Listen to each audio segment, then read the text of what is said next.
Have you ever wondered how someone could become a terrorist? Have you ever wondered what it's like to actually be one? And what about the other side of the coin? What would you do if you were held hostage by a group of terrorists? What would you do if you knew you were going to be killed in a matter of hours? Well, that's the situation that takes place in the book After the First Death by Robert Cormier. In it, Miro has just turned 16 and he must prove his manhood by performing his first solo murder. He and his gang have already performed many bombings and attacks in large cities in America. These horrific acts of violence are all done in the name of their homeland. But this plot is their most ambitious to date. He, along with his boss Artkin and 2 others, plan to capture a school bus full of kindergarten children and hold them for ransom on a bridge in a desolate area. Artkin does all the thinking for Miro, and Miro has been trained to obey his orders. Miro is told that he must execute the bus driver. When they board the bus, they find out that a young 16-year-old girl named Kate is substituting as the bus driver for her uncle. Artkin feeds the children candy that is laced with sleeping pills, and one of the children accidentally dies. This changes Artkin's plans for Miro.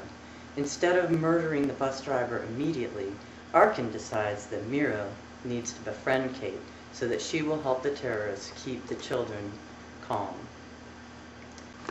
He will need to kill her after she has served her useful purpose. This proves to be difficult for Miro because he was mentally prepared to kill, if he could do it immediately, without knowing the person. But instead, he's forced to stay up with her on the bus for hours. Kate uses this opportunity to get to know Miro and uses any method possible to save the lives of her and the children. What she learns about Miro is both horrifying and sad. Yet his story has touched her deeply. I would like to read you a quote from the book. He had seduced her with his pathetic tale of wandering through the camps as a child and had somehow enlisted her sympathy.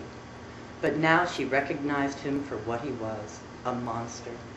And the greatest horror of all was that he did not know that he was a monster. This story could have been written yesterday, but it was actually written in 1979. It has been challenged for multiple reasons, such as terrorism, suicide, and sexuality. But the story itself raises some interesting issues that are really significant today. With all the terrorism in the world, we seldom stop to reflect on what makes a person become a terrorist. Why are there so many young suicide bombers? Is each one of them just crazy?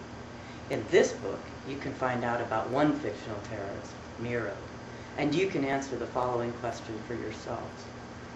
In the words of author Robert Cormier, the question is, in today's world, who is guilty?